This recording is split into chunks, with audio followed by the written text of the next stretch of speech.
Hey there, this is Isolde Trachtenberg for the Creative Solutions Podcast. I'm trying something new. I'm trying to record this whole thing on GarageBand with an external microphone, and I'll see how it goes. I have no idea what's happening, if it's even working at all. That's one of those things where you're doing it and you're kind of going, I have no clue if this is going to work. Hopefully it will. Hopefully you'll be able to hear this. So I mentioned to you the last time that I was going to start doing bonus episodes when I see a show and I want to talk about it. And last night I saw Suffs. It's the story written by Shana Taub. She wrote the book, the music, and the lyrics, and she stars in it, of the key women who were central to the suffrage movement, the suffragists who were central to the movement of women getting the vote across a roughly 5 to 7 year span. And wow, I'm not going to keep you in suspense. It was really wonderful. On so many levels. I talked to a friend this morning, shout out to you, Luca, who said, I think it's going to be the breakout hit of the season. And I'm not sure it is. I saw the line across the street for The Outsiders last night, so I don't know. But I highly recommend that if you are going to be in New York anytime soon, go see it. I hope it runs forever. I think it has a message that's incredible. And, in general, I think everyone can. I was moved to tears. I laughed. I loved the songs. The songwriting was stellar. And one of the things that I want to do, I can't wait for the original cast recording to come out, because I'm in the middle of writing a couple of musicals, and her songwriting is so outstanding. Her internal rhyme, the way she uses language and melody together. And I don't know who did the orchestration as far as the accompanying music, and I don't know if she was the one who did it or if somebody else took care of that for her. I'll have to look in the playbill and see. But it was amazing. It was the way she uses language to convey emotion, to convey ideas through lyrics, and the way she uses melody and harmony. There are a lot of harmonies. And you know me, I'm a huge sucker for anything harmony, since singing harmony harmony a cappella is my favorite thing to do in the world. The fact that she used that much harmony in everything, because you see a lot of musicals nowadays where they don't do that, where they don't have, if the entire chorus is singing, often they're singing in unison or maybe 2-part harmony, but this was 4, 5, sometimes 6-part harmony. It was outstanding. And a couple of things that stand out as far as the staging of this. First, all-woman cast, and Woodrow Wilson played by a woman. Malone, I forget his first name, who was his, I guess, chief of staff, also played by a woman.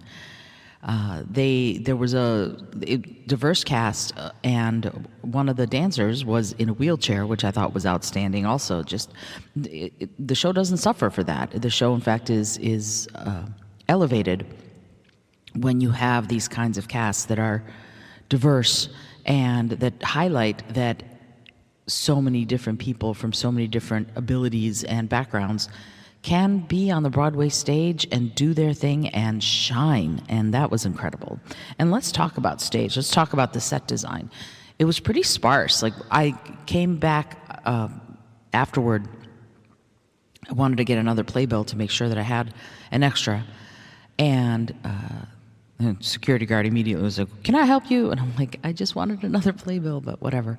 But I looked at the stage after the show, and it's bare. It's white and it's bare, and there's nothing there, and it's really quite something that they're able to do that. They used the trapdoors and elevated parts of the stage when they needed to, but the stage itself, the set itself, was pretty sparse.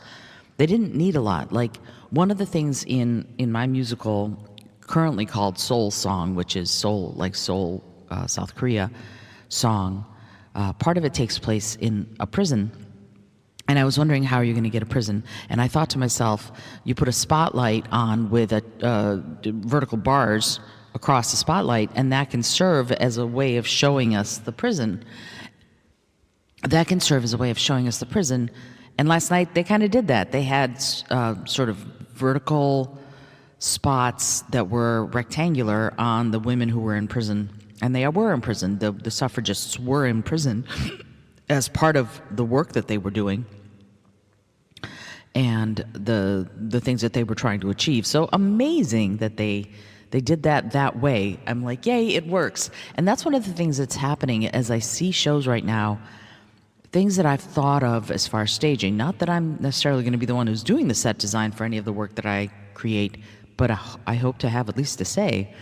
But they did that. They didn't have to build us an entire prison or jail and put vertical metal bars on the stage. They did it with lighting. And a lot of the stuff that they do like that in staging shows and set design makes it a lot easier to put on. And the cast wasn't small. They had a pretty good-sized chorus, but the stage was used beautifully. And the Alice Paul's office, where everybody would meet, also simple, lowered down, and then brought up when it was needed. The same with the White House. Whenever they needed to show the White House, they would put this fencing up, or actually put it down. I can't remember which. And they lower these columns, and boom, there it was. It was the gates to the White House. And the same with the Oval Office. They didn't need to give us a lot for us to understand what was going on. What you can suggest these things without having to actually build the entire set. And I really love that, because our minds fill it in. As communicating beings, as beings that like to categorize and also like to extrapolate, we were able to fill in all of that stuff. We didn't have to think about it too much. If they wanted us to see a prison and they showed us these women in prison smocks, I guess, and they put vertical spots on them and showed us their suffering and the things that they went through that way. And for example, instead of showing, and this is another brilliant thing, and I'm gonna freaking steal it from my own show because one of my characters spends time in prison. The thing is, what happened was they wanted to show us the women being shackled. And instead of giving us guards to shackle them, they had the choreographer, the director, had them sort of pull their arms behind their backs as if they were shackled and then move that way. And I thought, brilliant. That way they didn't have to have guards. They didn't have any men. The guards would have probably been men, although there was one woman who was a prison official. But they didn't have to have the guards. It's a brilliant bit of staging without having to have extra cast members do all that work. And I loved that. And yeah, these are the kinds of things, because I'm going to have a character in prison at one point in my upcoming show. Now I'm like, yeah, this is what I'm going to do. So there's so much. There's the women who are, I think this is really an all-women's thing. The women who are producers are women like Hillary Clinton, like Malala. They are supporting this incredible, incredible show to give us an opportunity to see it. And the story needs to be told, and that's why one of the reasons I say I hope it runs forever, because it's boundless. It's so important. Even today, women's rights being eroded as they are, these are things we need to be thinking about. Okay, so moving on. The other thing that I wanted to talk about was the acting and vocal quality of the main cast. Wow, I mean, they were all great, and I'm sure the entire main cast was there. They opened today, so I'm kind of glad that I'm talking about it, and this episode's going to go up today because they opened today, April 18th. I highly recommend you go see it. It's at the Music Box, and I want to say the cast was stellar. Everybody who had any kind of solos blew me out of the water. You can look up who they are if you want to know more about each individual person, each individual woman. But wow, really great vocals, great interpretation of the music, everything about it was really good. I'm sort of sitting here thinking, can I give you something that I'm not crazy about, that didn't work for me? And I really can't. I think that the show really conveyed the struggle and the victory, and the fact that for every victory, once you climb that mountain, you see the rest of the mountains that you have to climb. And the show does that, right? Because it moves forward in time. It doesn't just stay through 1920. And you get an idea that the struggle does not end. And it probably won't ever end, because equality and diversity are things that we're going to be talking about and striving for forever. All right, I hope that you enjoyed today's bonus episode of the Creative Solutions Podcast. Tomorrow you're going to get another bonus episode, because I'm going to see yet another show tonight. I am a little ridiculous about it, but I don't care. I'm seeing as much theater as I possibly can to inform how I'm creating the shows I'm creating and how I do what I do. And I might have some really interesting new stuff for me, and performing some new news for you.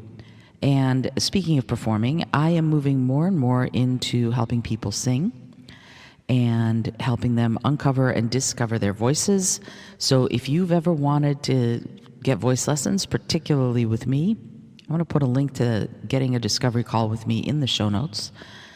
And the work that I do with companies, my Work in Harmony workshops, where people get to come together as a team and destroy their limiting beliefs, build their confidence, build their ingenuity, build their ability to collaborate with creative thinking, are some of the most wonderful things that I get to do. And if you are in a company or an organization that could use some of that kind of jolt of creative energy and collaborative energy, get in touch with me and let's talk about how I can bring one of the Work in Harmony workshops to your organization. Until next time, this is Isolde Trachtenberg for the Creative Solutions Podcast, reminding you to be bold, be creative, and most of all, be kind.